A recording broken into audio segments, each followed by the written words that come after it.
You're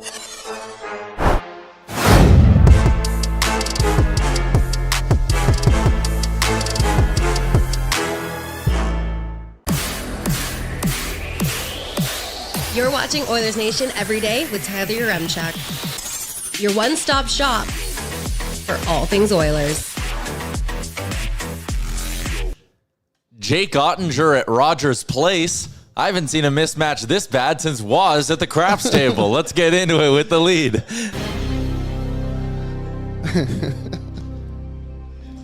848 would be Jake Ottinger's save percentage. Career playoff save percentage at Rogers Place. And that's not good, by the way. That's not good. The Edmonton Oilers may have been the second best team on the ice Saturday afternoon in Edmonton, but they had the better goalie.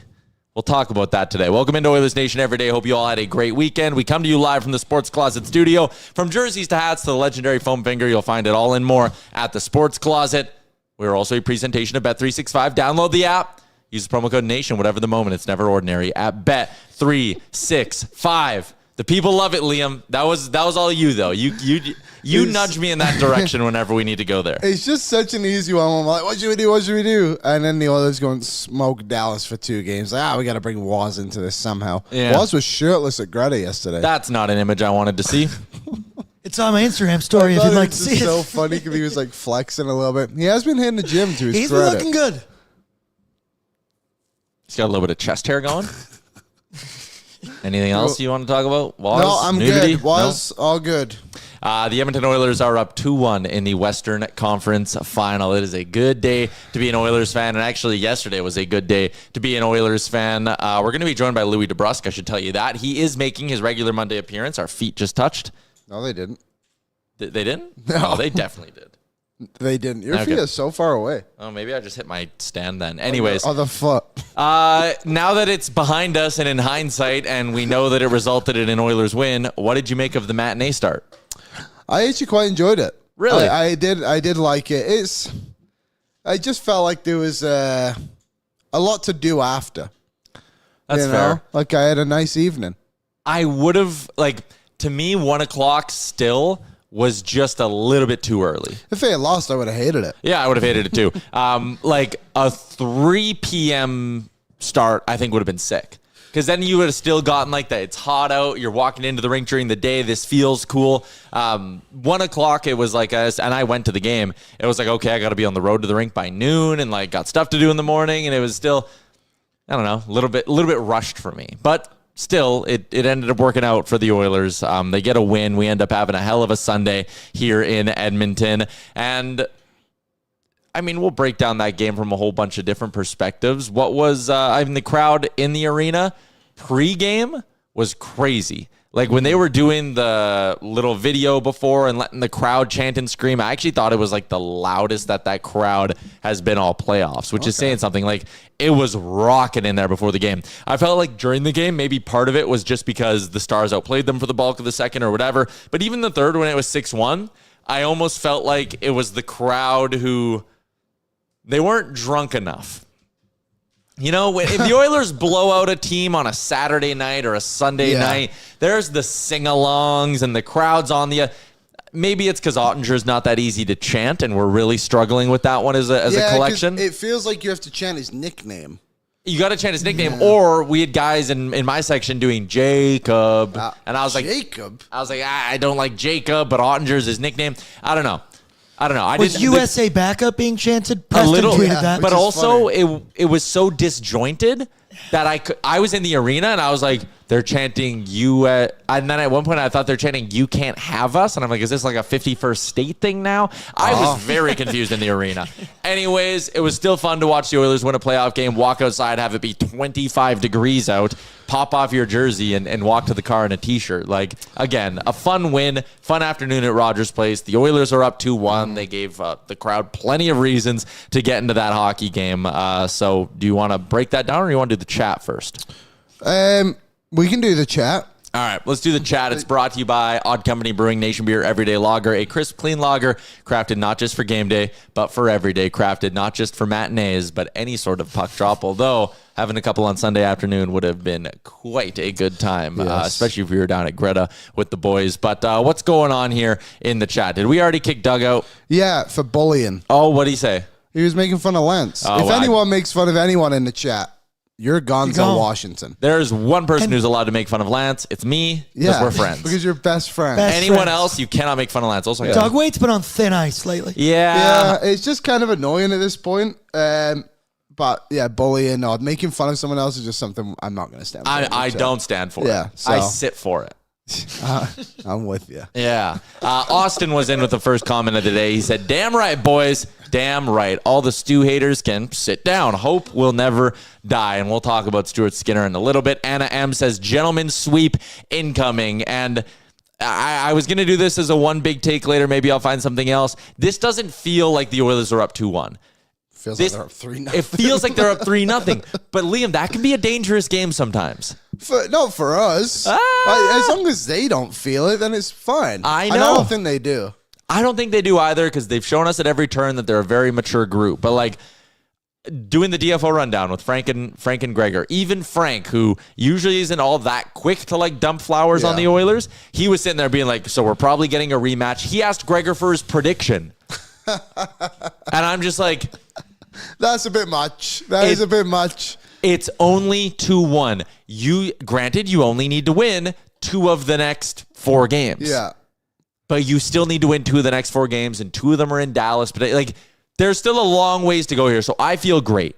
That win last night was awesome. And we talked about this last week, I think with Doobie or whoever it was, where it's like, you know what? Stuart Skinner, every playoff series, I think it's fair to say, you're going to have to win one in spite of him, and then you're going to win one because of him. It's just the way he is. It's the way he is. But I think you can sit here and look at that game last night and go, there's the one that you won because of him. I am as big of a Stuart Skinner supporter. This show is, we love Stu. We go to bat for him consistently.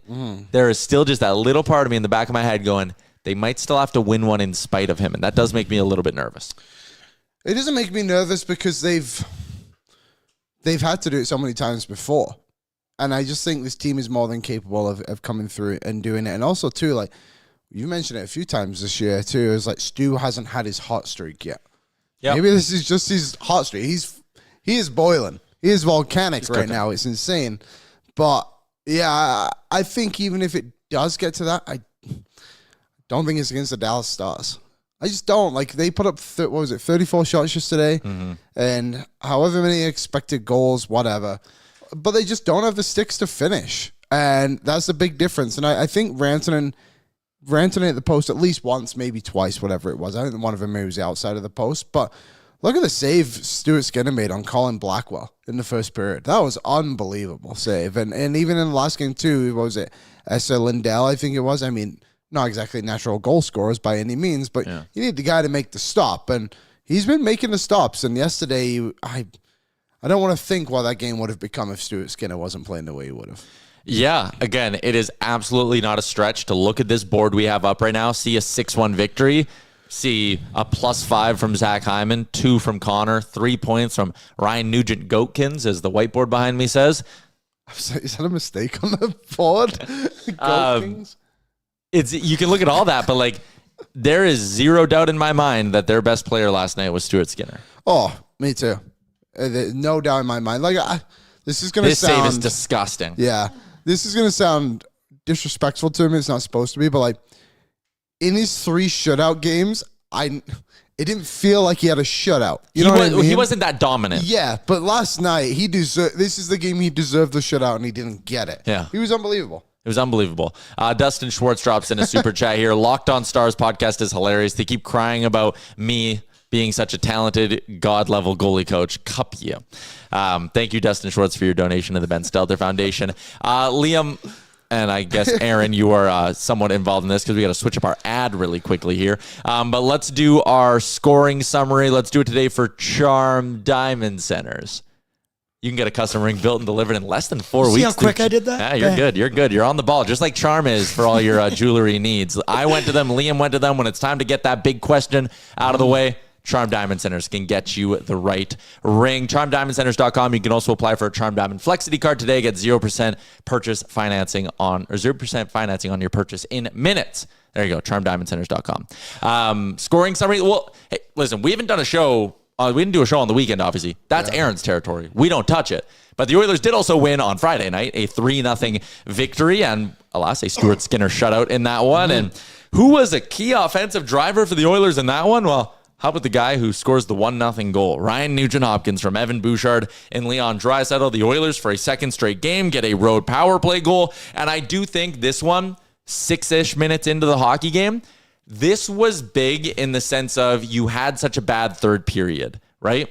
You needed, I think, a lucky bounce to kind of give you the whoop confidence and mojo back in to get back in this thing and to kind of be like, okay, it's to calm you down. Yeah. It's like everything's okay because look, this one went in. So Ryan Nugent-Hopkins, when the Oilers needed one, he came through for him. Bit of a lucky break, sure. But you hammer pucks on net, good shit happens. That's a lesson this power play could stand to learn.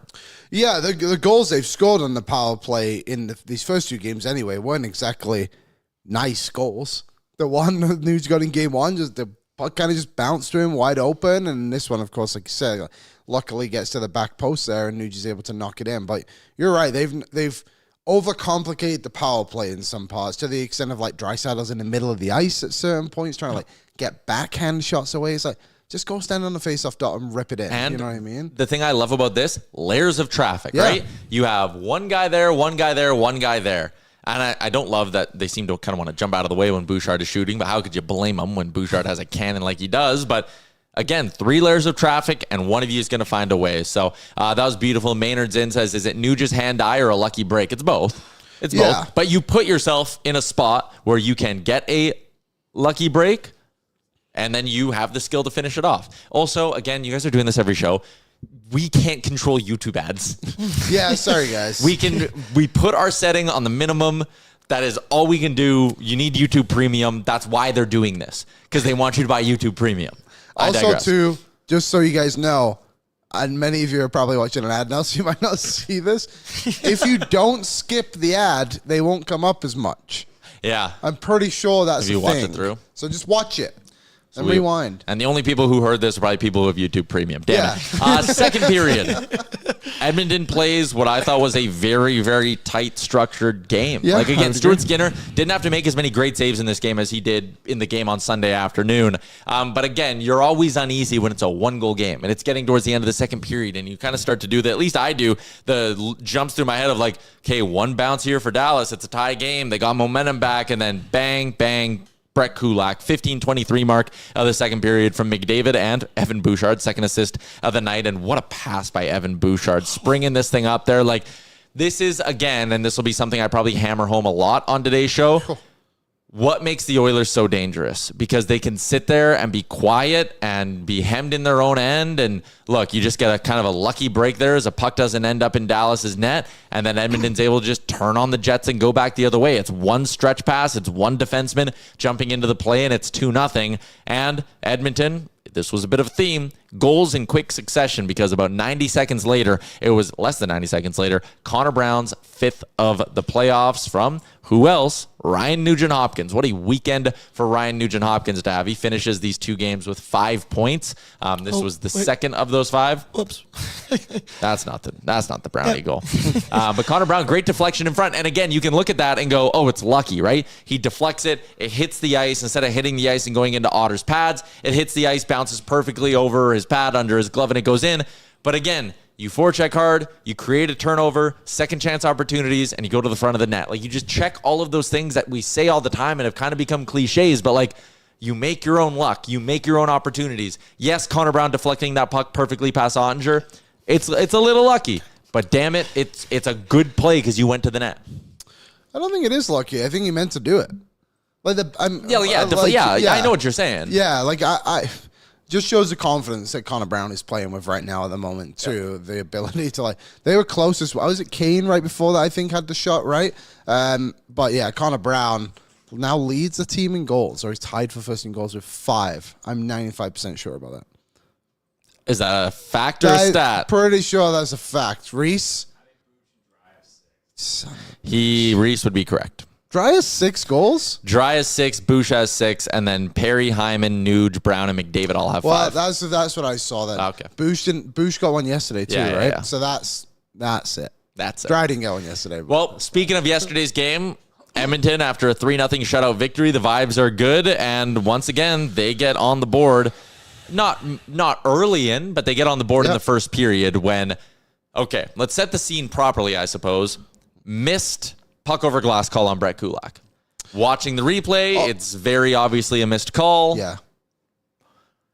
To the Stars fans bitching about it, shit happens.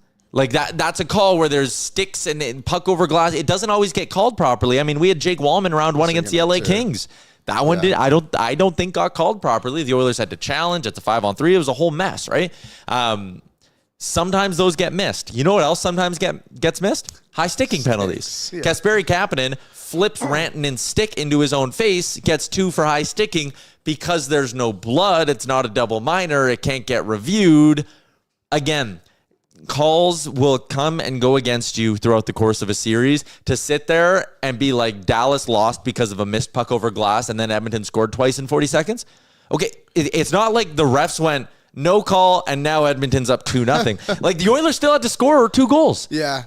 And here's one for all the people who like to bitch about the Oilers goaltending and be like, they never get big saves. They never get big saves. Other teams' goalies make the saves they're supposed to. Jake Ondra could have made a save.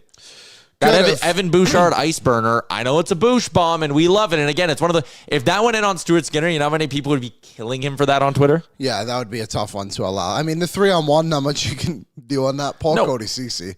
I was joking. It's like he's probably been in that situation in practice a few times. It ended in the same result. Not sure what Thomas Harley was doing on that one either, but you're right. Like, and that luck is obviously being like, well, we should be on the power play, and they probably should have been. You're right, but the people too I saw on Twitter is like, just call it and then review it. It's like, but if they didn't see it, how can they call it? You know what I mean? Like, and then what? Edmonton potentially challenges, and then it's a 5-on-3. Exactly. It's like when I hate the makeup calls in the game management. Yeah. It's like you make a call, you stick to it, you move on. You don't worry about, well, should I do this, that, and then can I... No. They missed it. Missed calls happen. There's a reason that the NHL plays best of 7s and not best of 1s. It's because, you know what? Yeah, a bounce didn't go your way, Dallas. You still gave up 2 goals in 40 seconds. Find a way to fight through that. So Bouchard scores. Nuge picks up an apple on that and a beauty. And then the 3-on-1. Again, this Oilers team, they can get outplayed for stretches. But what makes them so dangerous is snap your fingers, give them one opportunity, and they will make you pay. And that was really the theme of last night's game. This is a 3-on-1 from the red line in. Also, watching this one in tight, because, you know, I sit down in that corner, that puck was like wobbling like crazy, and McDavid still found a way to finish it off. Oh, yeah. Like when he fed it to Nuge just did the one tap back, right? He didn't dust it off and kind of calm it down. And it was wobbling, which probably made it harder for Ottinger to stop because you don't exactly know where it's going. But yeah, Thomas Harley. It's 2-0. Yeah, and I mean, it's also Thomas Harley, and it's also like just a brutal pinch. Nightmare fuel for Cody CC. Well, yeah. That is, dude. And then, like, you just look at the other options here. Like, that's Zach Hyman on the far side. Like, Connor McDavid, most of the time, will slide that back. Anyways, I love the goal from McDavid, and I love the big celebration as well from 97. That's how you know this team is locked in when 97 is celebrating goals like that. It's 2-0. Robertson makes it 2-1, and then the Oilers, they were swimming, man. They're drowning a little bit in that second period. Yeah. And when it was 2-1 and it's getting late in the period, I kind of had the thought of like, man, if they can just get a fluky one here, like this thing is right back in their control no matter how good Dallas just played for the last 20 minutes. But the Stars were all over them in that middle frame. Dallas also missed on a power play. Again, it goes back to you got to take advantage of the opportunities in front of you. But Connor McDavid, man, I mean, what can you say? It's a part of the reason why I always say just shoot the puck more, Connor. And he had a couple moments in this game where he looked off passes to shoot. But he has a great shot. He has a sneaky release. He read this traffic perfectly. Boom, it's 3-1. And it wasn't over. It's not like it was like a never in doubt type moment. But that goes in, 18 seconds to go. And you just know that's a backbreaker for the Stars. I feel like we watch the games on very different levels of emotion. Me and you? Yeah. Really? Like, I'm cool. In the second period, I'm constantly paranoid. Yeah, I had no doubt in my mind the Oilers were going to win this game. It just felt like Stu was so locked in, and this goal for me, you just said, and that's what triggered it. It was like, this was not a never in doubt moment, To me, this was no doubt about it. Like, Yeah. this was the It's end over. of the game. You could have turned it off and looked back later and been like, oh, yeah, the Oilers won. I knew they were going to. But just the captain showing up in a huge way. And this has been such an interesting series in the sense of, especially this game, like, the guy showed up. Like, every star player on the Oilers was there yesterday. Yeah. And they played probably the best game all of them have played this season so far, playoff run so far, I think.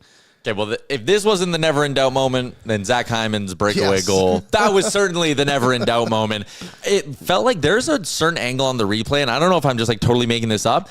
It felt like the Dallas player had a chance to knock it down. It's a beautiful finish by Hyman as well, who missed on an opportunity in the first period, and I was thinking like that's when vintage Zach Hyman finishes off. But Hyman fired up. He makes it 4-1, skates by the Stars bench. Then it was over at this one. It's like, hey, they're not letting a 4-1 lead choke away in front of a crowd that's rolling the way they were.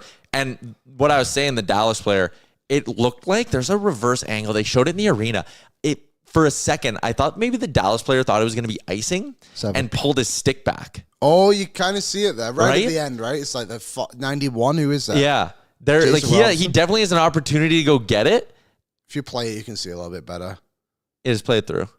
Oh, there we go. Yeah, you can see it. It's a great pass, Right but there. he puts his stick back. I think he thought it was going to be icing. Yeah. And just didn't know Zach Hyman was behind there. So again, break for the Oilers. You take advantage of your breaks. Shaq Hyman, 4-1. He adds another one, 5-1. John Klingberg finishes it off with a power play goal against his former team. That power play was awesome. Yeah. Wow. They absolutely bullied them. They did whatever they wanted. It was keep away time. Colin Blackwell, poor guy. He got Lil Boyd by Draisaitl hard. Oh, and then to Klingberg as well, like back to back. And earlier on, he also got Little Boy by Draisaitl at the boards. And then it was Mason Marchment, wasn't it? And they were all just chirping him down the bench. Like, it was awesome. It was such a fun game to watch because the Oilers just made it seem like Dallas wasn't even in their league. And I know I said the Dallas Stars are frauds, and this series is far from over. You're right. Very far from over. You are correct.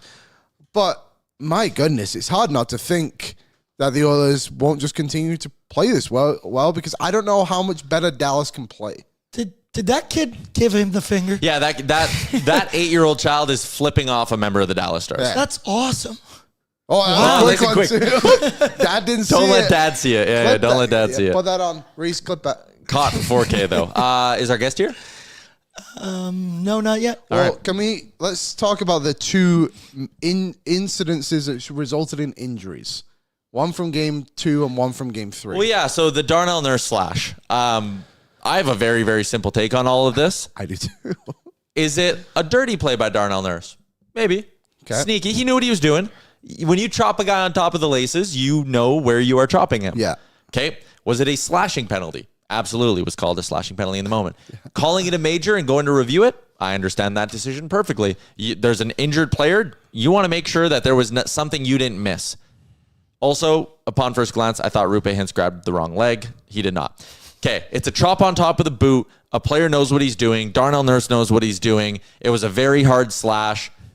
It sucks that it hit him in a spot that obviously injured him and must have broken something in his foot. Mm-hmm. Very unfortunate outcome to see a guy get carried off, all that. This stuff happens a lot. Every game. Every regular season it happens. Every 5 minutes this stuff is going down. Yeah, like maybe not that egregious, but like guys are taking whacks at each other all the time. And I just think too, like, with how quickly Nurse reacted to the cross check, I don't even think he like fully intended to catch him where he did. Nope. I think he meant to get him on like the shin pads and maybe just gone a little bit lower. But my goodness, I saw Dallas Stars fans comparing this to Alex Pietrangelo and Leon Draisaitl, which is, by the way, not even close to the same thing. Nope. It is, again, unfortunate Rupe Hintz got injured.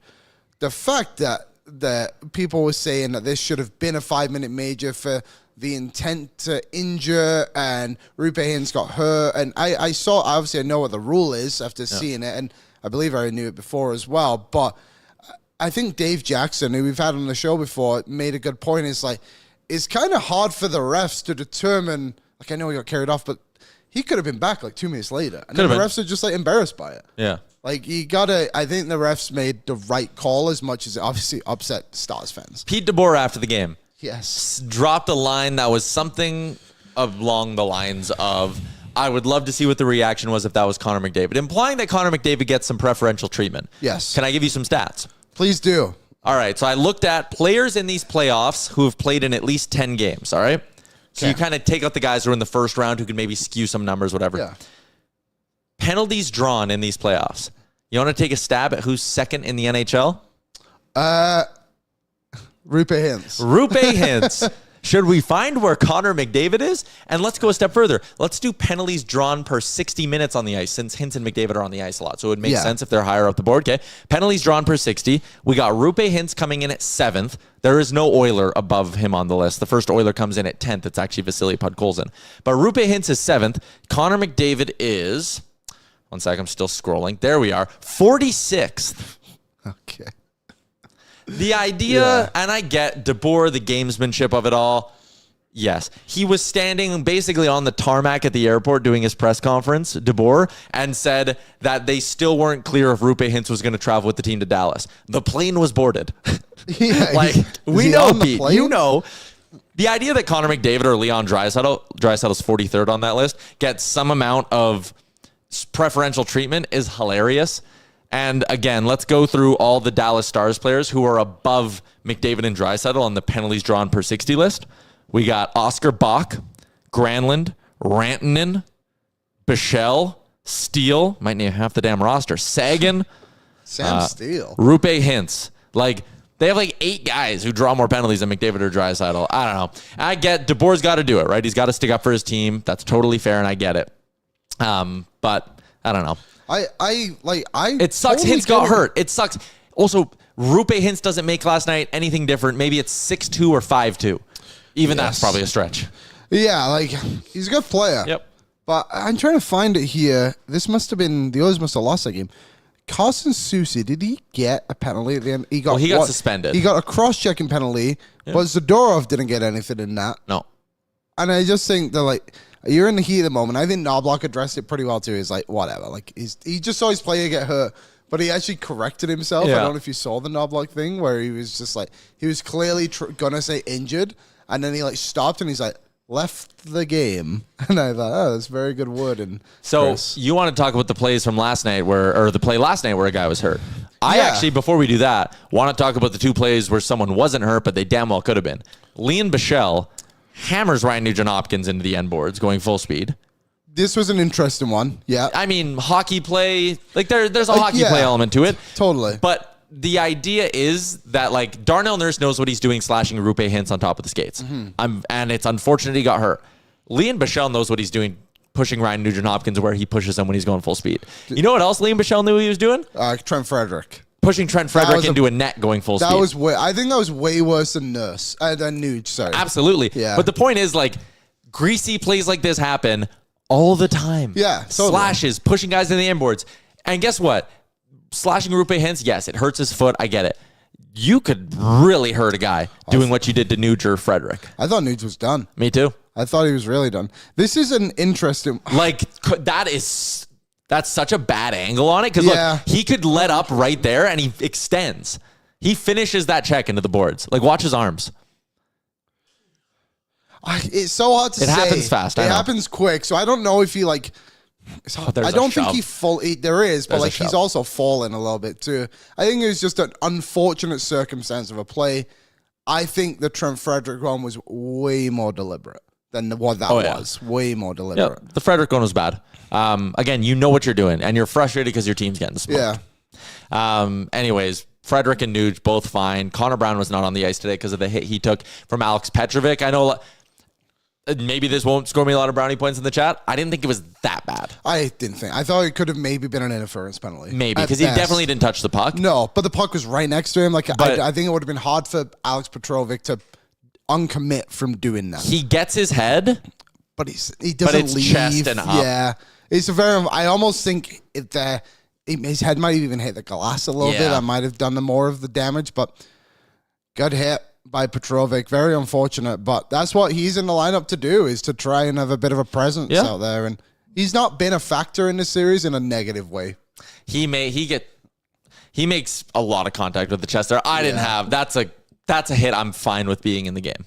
Yeah, I don't think he. Someone said he left his feet. I wouldn't say that's leaving his feet. I that's think he was momentum. just kind of skating. Yeah. Yeah, that's a tough one. Tough one for Brownie. Hopefully, Yeah, and I he's mean, okay. that's also like, again, you and I are basically never the old school hockey guys, but like, Yeah, keep your head up there. yeah. That's. I Like, don't know. Tough one all around. He's I think. staring at the puck. It's probably interference, but just like how Nurse is definitely a slashing penalty, Yeah. that's maybe 2 for interference and nothing more. It sucks he got hurt, but again, if we're gonna throw this at the Dallas Stars, we got to be able to take, like, that's just a hard hockey play. If Totally. Jake Wallman did that to Mikhail Granlund, you would not be in the chat right now saying it's suspendable. Yeah. Got an ad. Ugh, on the YouTube. You're watching Yeah. along. All right, well, let's get to a lineup report quickly because we have some breaking news from Chris Knobloch, actually. Whoa. Lineup report brought to you by Oodle Noodle. How about this for a game day duo? 2 signature boxes, 2 spring rolls for just $29.97. Now, that is a price I can get behind. Make your game day meal easy. No cooking. 6 o'clock start. No time for that. Don't want to be firing up the oven, putting something on the stove? No way. Just order Oodle Noodle, get 2 signature boxes and 2 spring rolls for $29.97. Chris Knobloch confirming Connor Brown will not play in Game 4. Gregor had a tweet earlier saying that Victor Arvidsson was flying at practice today. Victor Arvidsson's in tomorrow. It's not going to be Jeff Skinner. I know you're saying Skinner in the chat already. It's not Jeff Skinner. It's going to be Victor Arvidsson tomorrow. Because he plays on the wrong side, There you guys. Like, if this was Kane, for example, then yes. If Nuge got injured, then maybe Skinner comes in. But yeah, Skinner and Brown and Arvidsson, you're getting a similar kind of player in a way, I guess you could say. Unfortunate because Brown has been unreal. Hopefully, it's not a lengthy thing, and it's hopefully just a one gamer. But we'll see. Arvidsson, I don't think he was playing that bad when he got pulled out of the lineup. I think it was just an adjustment they needed to make, and also too, like, I don't think the depth has been as great as it has been in the other series previously. So maybe Arvidsson can just bring a spark because now every time. Knobloch, it's the first time he's had to make a change due to injury, but when he's made a change, that player's come in and had a pretty positive impact on the lineup. Yeah. So I believe it'll be Arvidsson, Connor Brown, not going to be there in Game 4. Nugent Frederick both skated, should be fine. On Matthias Ekholm, Chris Knobloch said he remains day-to-day. We'll see what direction they go. I know some people were saying, why wouldn't you just go 11-7 then, bring in Ekholm? I also think your blue line's playing so well. So well. It sounds crazy to say, just keep him out. But the rotation is just working perfectly at the moment. There is a chance from Knobloch, shout out to Tony Barrar for tweeting it, there's a good possibility that Pickard will dress and back up tomorrow. So Pickard close to returning. But also, I was going to make this our short for giant question, but I feel like it's not a question. It's Stuart Skinner's net now. Oh, yeah. Totally. Yeah, without a doubt. 3 shutouts. Yeah, like, come on, what are we doing here? All right, let's get out to the guest line. Louis DeBrusque's appearances are brought to you by Litco Law. Still not here. Oh, I thought you said he was here. Sorry. Oh. Never mind. We're not going to get to Louis yet. I can't believe how many people, like, it was a question on our mailbag today. Like, would you go back to Pickard? And, like, injuries should never cost someone a job. Come on. Stuart Skinner has given up 1 goal in his last 2 games. I just think, too, like, it's the whole Jeff Skinner debate that everyone seems to send us a question every other week. We seem to get one. But just be happy with the lineup that's in there and rolling right now. When Pickard was rolling, Skinner didn't deserve to be in it because Pickard was playing so well, and it's just the other way around. And you're right, like, usually injuries will not push a guy out of the lineup, yada, yada, yada. But also, it's a goalie. It's not like this is your 5th defenseman. Yeah. You know what I mean? Like, this guy is literally playing as the best goalie in the playoffs right now, which is a sentence I didn't think I would say about Stuart Skinner, but here we are. Like, and it's fantastic to see, and the guys seem to be really rallying around him, and it'll be good to have Pickard back on the bench as well. Yeah, I mean, even just for the insurance policy of, like, if something were to happen, I'd be very nervous about Ollie Rodrigue going in. Good experience for him to be on the bench. Sure, it's just a blast. Yeah. Having a lot of fun. 902. Look at that. Our boy. Never thought we'd be here. Yeah, he's above a 900. It's crazy. And then, I It's mean, insane. you even just In look the at, series. Holy moly. like, he's twice as good as him. It's crazy, man. It's absolutely insane. Jake Ondra can't play here. I don't know what it is. And, like, the crowd's not even on him all that much because, like we said earlier, we don't know what the hell to chant at him. Yeah. And it's not like the Oilers are, like, getting in his kitchen. He just, like, gives up bad goals. I just don't even think he's the goalie you need to get in the kitchen of. in the sense of like he's very cool, like calm in his net, and he doesn't really seem to move his mouth very much when he's out there. Like Aiden Hill, it's a very different dynamic, but I just don't think the goalie matters who it is. I think the offense is just clicking so well at the moment, just finding ways, and also too like Dallas has to push the offense so much when they drift back in games that it just leaves so many openings for the Oilers to just exploit. And we saw yesterday, they're 3-on-1 for goodness sakes against Thomas Harley, who I was told is an elite defenseman, and Bouchard's not in his class. Oh, it's almost like elite defensemen can make mistakes. Crazy stuff. What? Crazy, That's crazy. Stuff. Surely that's not right. No, it's must have been Ilya Labushkin in Thomas Harley's jersey. Evan Bouchard is unbelievable. What was that line you said from someone on Oilers Nation, Aaron? Dylan, I believe.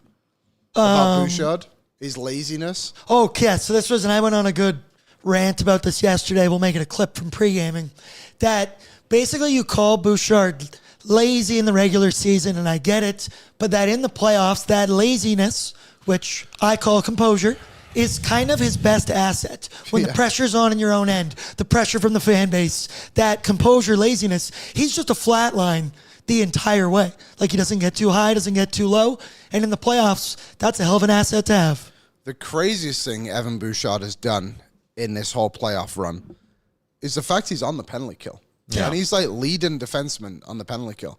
And I have one big take, Tyler, if we have that. Do we have one of those today, right? One big take? Yeah, you want to do one big take? I can do it. I'll throw it out there for everyone. Let's do one big take. It's brought to you by our friends at Boston Pizza. This year, we bring it home, and there is only one team left who can end this 32-year drought. It's right here in our own backyard. Boston Pizza believes that if we plan it, we will win it. So do it. Close your eyes. Manifest. Think, what does the parade look like? What am I going to be doing when the Oilers win it all? Because if you believe, it can happen, and we can end this drought. Shout out to Boston Pizza, proud partner of our playoff coverage. Liam, what's your one big take? My one big take. Hold your horses, folks. The penalty kill actually isn't that bad. That is my big take. And I've decided, after rewatching quite a few times, that Dallas just executed basically perfectly in game one. Since game two, after that, against Vegas, the Oilers have allowed a power play goal in one game. And it's game one. And it was that game one where they just got absolutely lit up. The fourth goal against, don't get me wrong, that was bad, very clumsy by a lot of players. Mm-hmm. But I think Dallas just figured out how to do it in that moment. And then the Oilers, the last two games, perfect adjustments, not allowing the puck to get to the top as much to Miro Heiskanen, and then they're not getting as many shots through. They're able to force a lot of things a little bit more than they're dictating it. And I think the number doesn't look great still. It's only 78%, but since that game two of the Vegas game, but I think that's pretty solid. All things considered, that you've allowed allowed a goal in one power play game. I think that's good.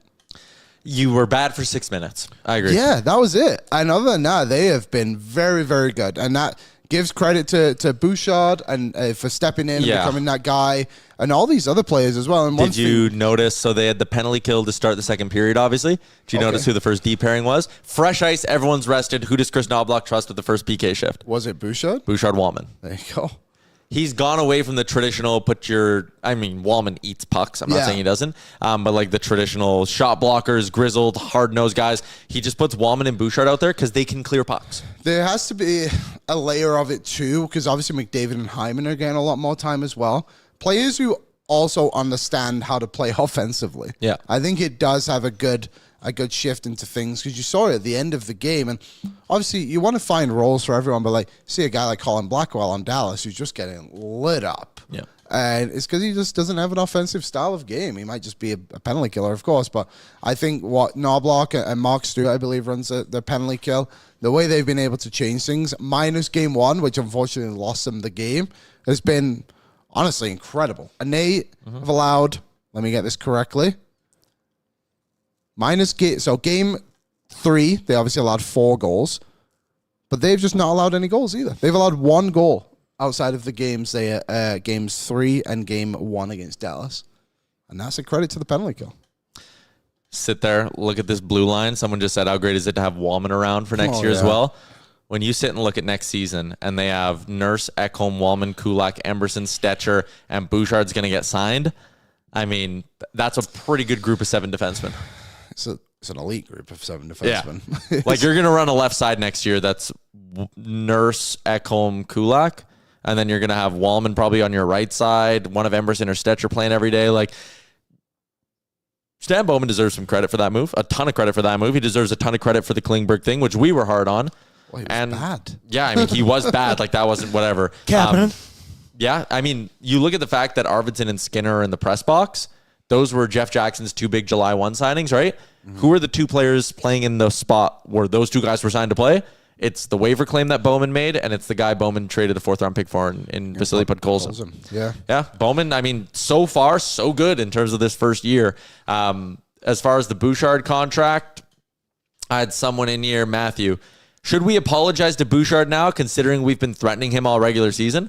Don't be saying we, buddy. Yeah, same thing as the Skinner thing. We're good. We're out on that one. I had people coming at me for saying I would never trade Evan Bouchard.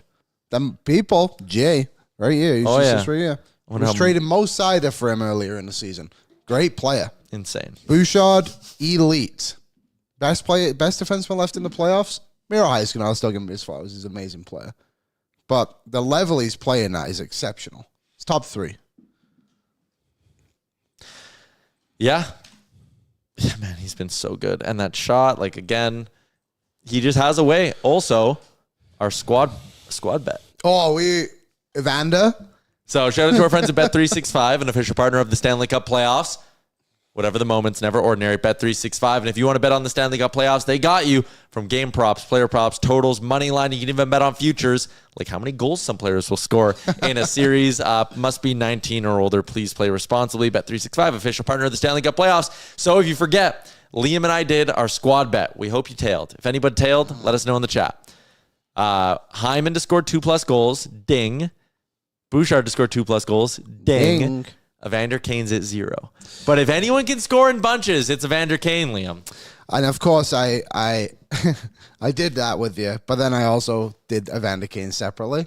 Oh, no. I didn't do the other 2 separately. I was like, God damn it. But yeah, when Hyman did it, he was the one I was most worried about, to be honest, because he hadn't been scoring very much. He was just hitting everything that moved. Well, he hit it in a matter of, 5 minutes last game? Floodgates are open. Yeah. They're going to be open now. Wide. So, yeah, if you guys can just pass to Evander Kane the rest of the way now, that would be awesome. Had a look last game, too. Had a really good one. And he obviously set up Hyman for the second one. He had one as well in game 3 right before the Brown goal. Yeah. He was basically one-on-one with Ottinger and just put it right into him, but obviously got the goal anyway. So we're about the team as well. We want the team to win. Yep.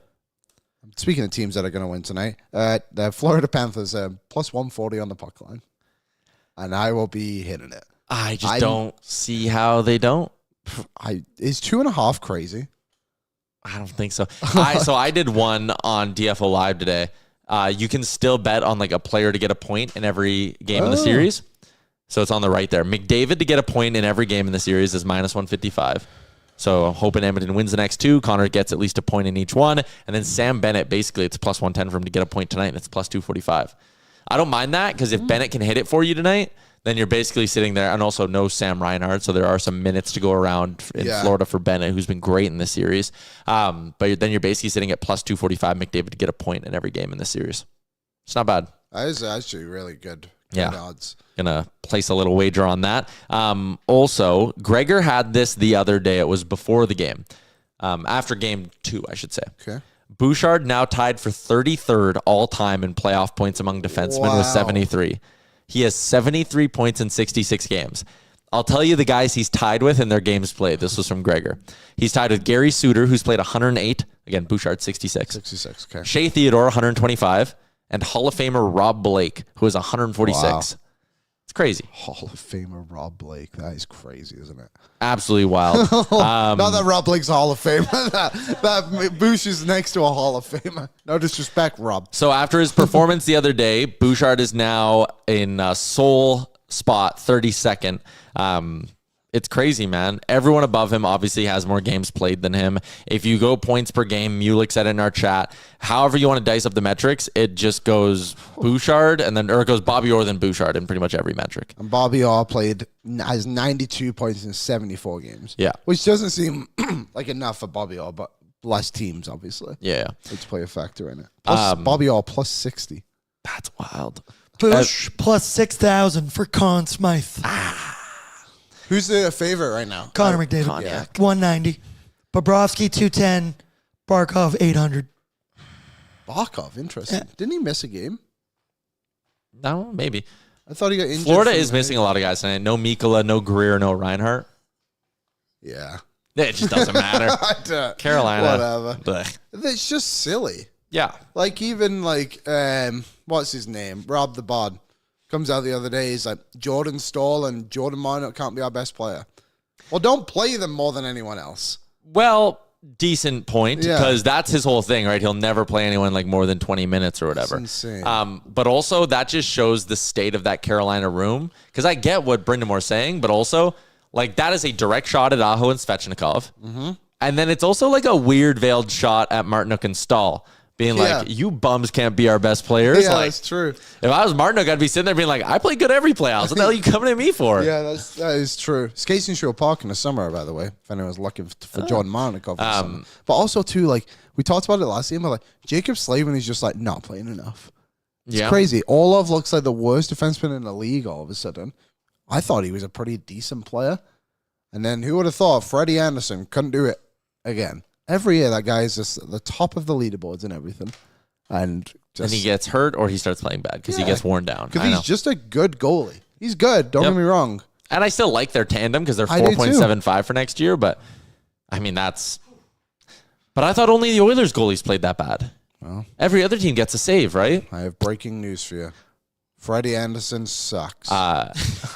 Matthew was in and says, can you get Bouchard to a 6 by 8.5 this summer? Buddy, that is not even close. It has to be. He has to be 8 years. He's getting $10 million. Yeah. Yeah.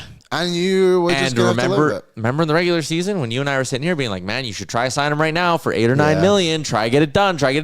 And you all said, not you all, but a bunch of you in the chat said, you're insane if you ever pay him that much.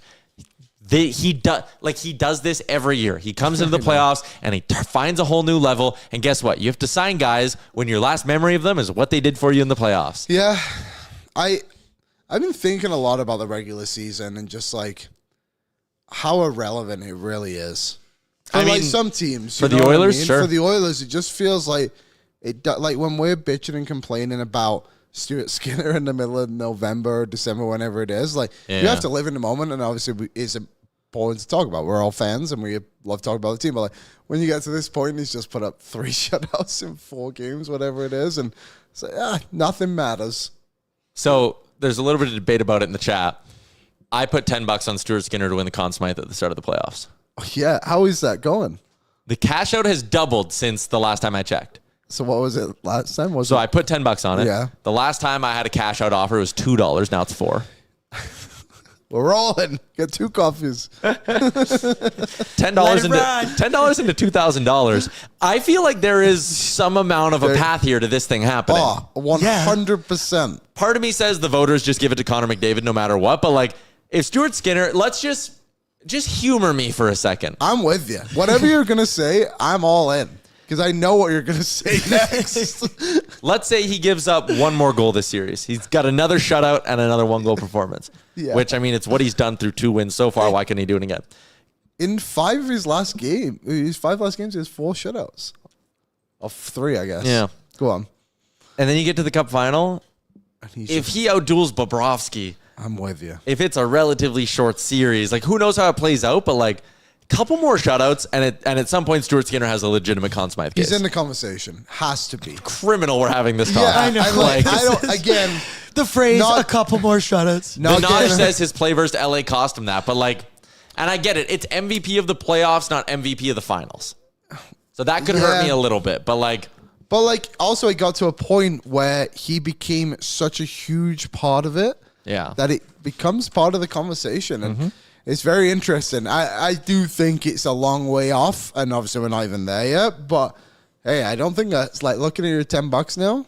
I think you can get 3 coffees out of that eventually. You think? Oh, you think if I think we might get up to $6-7 cash out. Then I would cash out and go get my coffees. Diamond hands, Liam. Diamond hands. Just back to our conversation about the Canes. Ryan S. said, how did they beat the Caps? Oh, that's easy. Every team in the Metro sucks. Carolina just sucks slightly less. They beat the Caps because the Washington Capitals season actually ended against the New York Islanders earlier this year. Yeah. I'm not Once sure. Ovi set the record, they were like, we're good. Yeah, see you later. Yeah. That felt inevitable. Not that Carolina was going to beat them in 5 in the way they did, but like Washington was just going to be not as good in the playoffs. The only time they've made it to the second round, past the second round, was the year they won the Stanley Cup. I'm pretty sure that's a fact, Reese. Right, Reese? Reese? He's looking at Man, Justin Williams got a Conn Smythe. What year did they give him a Conn Smythe? 2013. Yeah, 13-14. Okay, to be fair, Muehlek, he had 25 points in 26 games. And I highly doubt anyone on LA that year had more than that. Yeah, he was Mr. Game 7. Yeah, and he was Mr. Game 7. Didn't he score 2 overtime winners or 2 Game 7 He winners? was second on the team in points. Only Kopitar was above him, but Kopitar had half as many goals. So, yeah, that makes sense. I mean, Quick, granted, in those playoffs was good. But Joel said there's no path to Skinner, Conn Smythe with Davo, Dry, and Bouchard doing what they're doing, in my opinion. Hey, you're right. He's a long shot. I would have him ahead of Draisaitl. If your hypothetical scenario comes true, I should point out. Yeah. But there was a point, and Aaron and I drove to work together today. I said, Aaron brother was like, remember when we were talking about like Calvin Pickard being like the MVP of this team? And it wasn't a stretch at the time. He was 6-0. We were having this constant still hasn't discussion lost. about No, he still Pickard. hasn't lost. So, yeah, I think you're right, Joel. It is a long shot, but hey, we're just trying to get a couple of drinks here. A couple of coffees. couple coffees. All right. Should we get to let's do what's trending today for our friends at Budweiser. Aaron, keeping you on your toes today. Look at that. Ready for it. Aaron's delivering. The game being at 1 o'clock yesterday, Aaron's sharp. He's Dude, sharp. It was so nice to have a Sunday fun day and then just like go to bed At a reasonable hour. reasonable time, drink some water, feel great. Even though you had a bunch of buds yesterday, Greta, it don't Several. matter. Budweiser's been brewed in Edmonton for 45 years, and by partnering with Mark Messier, a proud Edmontonian, on this limited edition can, let me show the people, Budweiser wants to reignite the City of Champions spirit. It's always been in ya. We know it has because we live here. But one thing that brings Edmonton together is hockey. Another thing, ice cold beer. And the City of Champions spirit, it is alive and well right now in Edmonton as they'll have a chance to take a 3-1 series lead tomorrow. What's trending? Memorial Cup's underway. Yeah, I haven't had a really chance to watch it in full yet, but it sounds like Sam O'Reilly's doing very well. And the other fella, I don't remember his name. All right, I'm going to ask you the easiest trivia question ever because it's City of Champions related. Okay. Who was the last Western Hockey League team to win the Memorial Cup? The Oil Kings. 11 years ago. Yeah. The Edmonton Oil Kings. It's a tough one to win for the Yeah. Western League. But Remember they had like a 4 OT game or something crazy like that? yeah, and I think Edgar Calder scored the game winner. Oh, guess his name, the Latvian. Edgar Skolda, yeah. Yeah. The funny thing about a Memorial Cup winning team is the amount of average players that get drafted to the NHL after a Memorial Cup win. Basically, every player on the Oil King was taken. Like, if you weren't already taken after the 5th round, you were open season. Everyone was gone, and it was, those Oil Kings teams were a lot of fun. I remember, and maybe a few of you as well, when they used to play at Rexall still, and they made the Western Conference Finals, and they played Portland. Mm-hmm. Brossois was the goalie for the Oil Kings. Ty Ratty and Nick Patan were the guys on the Winterhawks. Derek Pouliot. Was Seth Jones? Seth Jones might No, he would have been the next year, I think. Was it? Yeah, they went back-to-back years. Yeah. So, he would have been on one of those teams. Those Oil Kings teams were a ton of fun to watch. And they're coming back. They're a good team again this year. So, we'll see. But, the Oil Kings. But it's funny. I had to I went to a hockey event the other week at that new Silent Ice Center, and I just got triggered this. There was a gentleman sat at a table outside on a patio chair on the phone, and I had to tie my shoelace before I went inside. I didn't want to trip up the stairs. So I go and sit down, and I hear this voice. I'm like, that sounds very familiar. Was it Dan Tenzer? I look over. Mike Smith. Oh, did you invite him on the show? No, I didn't. He's going to be at the Alumni I Hall know, tomorrow. and that's why it triggered me. I was like, oh, Mike Smith. I should have spoke to him, but he was on the phone. I didn't want to disrupt him. But I think he was coaching one of the teams. So, yeah, Mike Smith. Got to try to get him on the show. I want Mike Smith on the show so bad. Yeah. Who else would be better to talk about playoff goaltending than Smitty? Yeah, Rolison. Left us on red last year. Friends off. Shoot. Bill Ramford. Don't have his number. Joseph. They were talking about him a lot Cujo? yesterday in the pregame. Yeah. Remember we saw him? At the, That went to the Chicklets thing. Chicklets God, event. he was so He had a couple of Budweisers that night, He had to say the least. 30. Anyways. Mitch Moroz, yes, also on that team. Henrik Samuelsson. I met a gentleman named Joe at the game yesterday who bought me a beer. Shout out Joe. Joe. Simple Joe. Also, our friend from Jacksonville is in town. Yes, I heard about this. So we met this gentleman. Justin. Huge beauty. When we were in Florida last year. And we'll meet him again this year in Florida. He was a Greta yesterday. Yeah. It was awesome. Oh, dude. So he's coming into the office. He's going to be on Real Life, and he's going to tell us about his first 15 hours in Edmonton, which were insane. Okay. He basically, like, more or less, made a list of everything we talk about on the shows and pods, and was like, I'm seeing them all. Oh, you go to a crew game? Bo says you know guys who already I got met craft beer. yesterday? Who? Harrison Cates. Oh, I know. It was pretty good. It was pretty good. Shout out to, I think we're friends with him now. Call him H-Dog. H-Dog. Yeah, shout out to We're H-Dog. boys. Yeah, We're we're boys. boys. He We're said he boys, yeah. listens If he occasionally. knew that, he wouldn't let you call him that. No, not at all. We met him in Florida. Did we? Were you not with me? Maybe I was by myself. I was also when a family member of an Oiler came up to me and was like, watch what you say. And I was like, what? I was like, I want them to win. Why are you mad at me? I don't remember that. Yeah, it was crazy. Interesting. Elbow room, though, that'll happen. Oh, was it in the elbow room? That might have been when I went to the bathroom. Mainlander Tim says, is Victor Fast too busy for your pod? What is Victor Maybe. Fast? Do you up to? remember at the elbow room when I was like, I got these beers, boys. I'm going to go use the ATM. And it took me like 4 hours to figure out how to use that ATM. We got to a point where it was like, let's just go. Let's Yeah, I was just like, go let's just leave. to the And I was like, CVS. no, like we're so committed to doing this because elbow room's cash only. Yeah, that was it. And I straight up tried my Visa card 40 times. And then eventually, 41st try. And then I had to pay like the conversion, the elbow room's $13 US ATM fee. And then my Visa, because it's a cash advance, like another $8. And I was just sitting there, I was like, these 3 beers I bought us cost me $65 Canadian. But damn it, they were good. Do you and they were remember Budweisers. when we were down in Florida and it was just me and you, so it would have been the first day we got there because Jay and BM came a day after, I think. Yeah. And we were walking, we just checked into our hotel and we were walking to get food or a drink, whatever we were doing. And that huge iguana just ran in front of us. I was spooked. Jumped right into Tyler's arms. It was crazy. We were like Scooby and Shaggy Doo. You jumped up and I Yeah. caught you like this. It was nuts. It would be the reverse. You'd be the one catching me. What else is trending? The Elks are bringing back Dwayne Mandrusiak. Yeah, but in a different role. Different role, Yeah. but again, this is righting what I would call a historical wrong. I know it was only a few years ago, but obviously the Elks had just Chris Jones. It was a mess. It was a disaster. Dwayne Mandrusiak, heartbeat of that Elks locker room for 49 years. Yeah. Didn't get a chance to do his 50th year because Jones wanted to bring in his own people or Yeah, whatever. What a guy. But they're bringing him back. He's going to be in like a team historian kind of role. So D-Rock, shout out Dwayne Mandrusiak. He also curls out of the St. Albert Curling Club sometimes. Really? Yep. So I always see him, give him a head nod.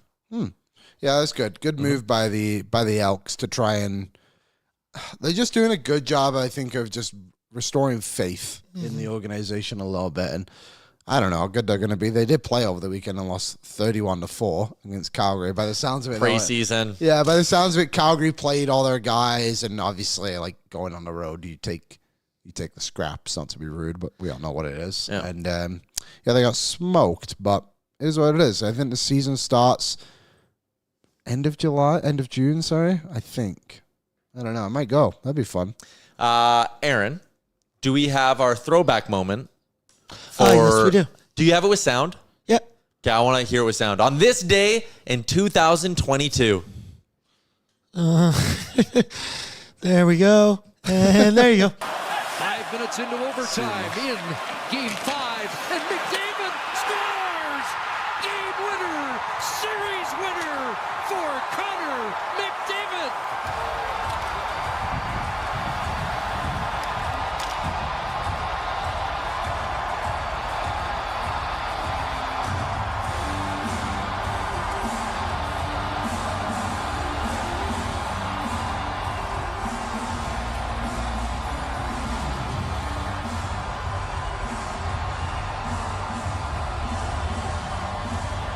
only fitting that it'd be Connor McDavid get the series clinching goal. The best. I can't believe that was on this day. That call by Cuthbert, Hurt Albertan says it. Iconic call by Chris Cuthbert. And that's why you should not be upset that he's calling this series. Because he's a damn good PXP. He's very good. But we were talking about it before the show. I can't believe that was on this day. Like, imagine that we were just in the second round right now. In game 5, like you said, of the second round. Like, we're going into game 4 tomorrow night. This was a cool moment. This was the first moment, and again, I've said this line before. I just remember sitting on the floor of my apartment with Amber saying, like, I can't believe something good happened. Something good just happened. This felt like the first moment. Yeah. This was a real changer for both franchises, but for Edmonton's in the positive way. Yeah, like obviously they beat LA in 7, which probably the second biggest moment. But also Evan Bouchard wearing number 75, crazy. Really? He wasn't number 2 yet. Because Duncan Keith did it. Yeah. That's right. What a gross number to pick. Awful. Well, I mean, that's his rookie camp number. Yeah. Yamamoto. Good old Yamo. Good Oiler. Oh, yeah. Do you know, there's certain players who you wish had panned out. And Yamo, for me, is the one. I loved Yamamoto. Me too. People call him a bust. I don't think if you play 400 games in the NHL, you can be considered a bust. He just got injured. But, this was cool. The coaching stuff. Mulek says this was the switch to the Oilers becoming perennial contenders. Absolutely. And I love Jay Woodcroft, too. I can never hate Jay Woodcroft. No, he pushed his team in such a great direction. He did. We gave Holland a few flowers the other day. Woodcroft's also in that mix too. Totally. Okay, let's wrap up the show with the menu for our friends at Ninja Crispy and the Ninja Crispy 4-in-1 portable glass air fryer. Meet the Ninja Crispy portable cooking system. The power of a full-sized air fryer in the palm of your hand. It's an all-in-one system that includes 4-quart, 6-cup Tupperware glass containers and 2 storage lids. It's thermal shock resistant and can go from frozen to crispy in just minutes. And with the Crispy Power Pod, you get the power of a full-sized air fryer in the palm of your hands. You can cook a personal-sized meal in 7 minutes in the 6-cup container. Max crisp, bake, air fry, re-crisp, do it all with the Ninja Crispy. Prep, cook, and store anything from crispy favorites to one-dish meals. Visit their website at the link in our description and stay tuned for a chance to win a free Ninja Crispy. Tonight, obviously, just the one hockey game, 6 o'clock start. Panthers, Hurricanes. Any shot you think they find a way to hold on? No, I don't. You don't want to see more hockey? Oh, I'd love to see more. But no, you don't care. You're not watching this. I would just like to see it for the extension of these two teams just have to play an extra game. Yeah, that's the only reason I would like to see it go further. But as you can see on your screens here, folks, the Carolina Hurricanes have 4 goals in this series. Not good enough. Somehow that power play is still clicking at 27%. Also, that is good. I saw a tweet about, it was from DJ, because someone was like, Logan Stankoven has more goals than Mikko Rantanen in the conference finals. And it's like, every team in the last month has won and lost the Mikko Rantanen trade. Yeah, that is true. Rantanen's been at 0 in this series, man. Because he's not a superstar. Like, he keeps getting labeled as Mikko Rantanen as a superstar. He's their best player. He's a star player for them. I don't know. He's just too streaky for my liking, honestly. But I mean, and with that being said, come and light us up tomorrow night. Yeah, like with that being said, he could have 2 hat tricks before the end of this series and totally change the narrative. So far, hasn't been that great in this series. No, it has not. So there was one other thing I wanted to do on What's Trending. I totally forgot until this moment. Okay. But did you see the? Just make it sound like the menu. Okay. Well, this kind of works on the menu from Lance Kane. Did you see his tweet yesterday? Of the bathroom stall at Greta. Of the choose your fighter, cast your vote for who's the hottest. The leader by an absolute landslide. Leon Draisaitl with 14 votes. I think that's where I would put my money on Leon. If I had to cast a vote. Okay. But I thought there was a few interesting names on this list, and I'm glad they made it. Connor Brown. He's a handsome devil. 5 votes. Mm-hmm. The Nuge, great to see him on there. 6 votes. That'd be my vote. Daryl, Trent Frederick, Calvin Pickett, all coming in at 5.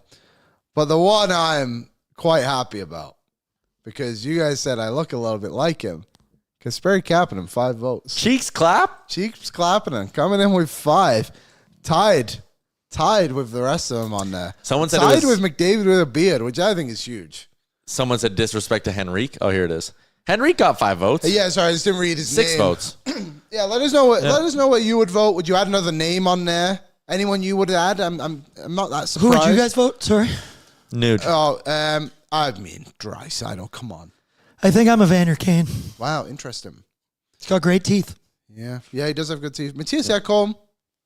That must be for the older women going to Greta, I would assume. Yeah. Yeah, I think. Yeah, We don't discriminate. It's a little bit for everyone. All right. What else is on the menu tonight? NBA playoffs. Thunder up 2-1 on the T-Wolves. 6:30 tip-off tonight. And the Blue Jays play at 2 o'clock this afternoon. They play in an hour. Oh, Jake Wallman. Good call. Yeah, Who do Jake they play? The Texas Rangers. Wow. So I talked to Banjo Guy yesterday. He's going down for Game 5 Oilers Stars, and he's going to catch a Jays game too. Oh, so sick. In the warehouse. I'm now, in the warehouse. I'm now very irritated that I didn't see this through because now I really want to go down for Game 5 and watch the Jays game. But that's too bad. That is too bad. What's on the menu for me personally? I think I have another. Remember I told you about all that wax buildup I had in my ear? I think it's happening again. Other ear though, so I got to get it cleaned out. Get that hose in there. Yeah. That's on my personal menu. My parents came back from England yesterday. So Charles, my dog, is now gone back to my parents' house. Bittersweet. Thought you didn't like having to take him for No, walks. I love my dog. I don't love the responsibility around it, but I love my dog. Shout out my dogs at the crib. Shout out all my dogs at the crib. But yeah, I'm now an empty nester again. I don't know what I'm going to do. Maybe I'll just walk myself in the mornings. You know you're allowed to do that. But it doesn't feel right. If you're not picking up poop of another animal. All right. People might start thinking it's weird. I don't know. Yeah. I got fish. People who go for walks in my neighborhood all the time, I don't judge them. Yeah, I go for walks in the evening. I went to the St. Albert Rainmaker Parade on Saturday morning. It's like Was that the country thing? Yeah, the country like fair thing. And my nieces and nephew were going. So I was like, and I can walk to it. So I walked over. Next year, no reason why I shouldn't be in that parade with the nation truck. I'm in. I'm going to do it. Yeah. If you Did can you wear an outfit? No, I just walked normally. But I'm going to like one of the things, there's just a Rona truck, but it was just like the van you can rent. It just drove in the parade. They weren't giving anything away. It was just the van. At one point, there was just a girl riding a donkey. Again, no company sponsoring it. It just seemed like her parents were like, yeah, let's do it. Let's put you in the parade. So my fiance's family is from Mundare, and they do Agri Days every year. And it's just like this little fair. And I went last year, the year before, whatever it was. And it's just kind of funny to see the people who go in it and just like throwing hard candy at people. That too. Like, it just cracks me up. Yeah. Cracks me up. There was one other thing I had to get to. Over the weekend, I went to a family event, a surprise birthday party. Happy birthday, Uncle Don. Turned 65 over the weekend. Classic Donnie boy. Glendale. Went to Glendale Golf and Country Club. Beautiful. That place is crazy. Remember you and I always loosely throwing out that we'd love to golf there? Have you never golfed there? No, I've never golfed there. Yeah, it was. What a place. If you're a listener and you're like, man, I'd love to hang out with Tyler and Liam for an Or afternoon. if you're Mr. Glendale. Or if you're Mr. Glendale himself. Also, too, the one thing I wanted to ask you about, kind of a weird neighborhood. Kind of just on its own. Yeah, like that Starling area and stuff. Yeah, like I was saying I got a on couple the way buddies home, who live I was out like, there. it seems a bit of like a secluded spot. But great golf course. By the looks of it, I was just in the clubhouse.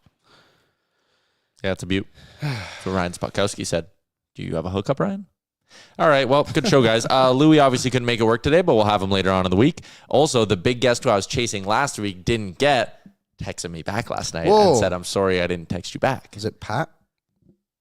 We'll see. Puff, by the way. No. All right, that's a wrap on today's edition of the show. Tomorrow, Sherwood Ford Giant Game Day edition of things. Giddy up. Yeah, I'll be there. I'll be there. Yeah, damn right you will. Sorry, It's I your thought you would. It seemed like you would team me up for something. I'll do no, it again. Can't wait for the game. I can't wait for our show as well. Yes, New episode of Real Life dropping a little bit with our pal Jason from Jacksonville. It's going to be a really good time. Enjoy the rest of your Monday, everybody. Giddy up, and we will see you back tomorrow. Noon Mountain, oil up. Is it wit?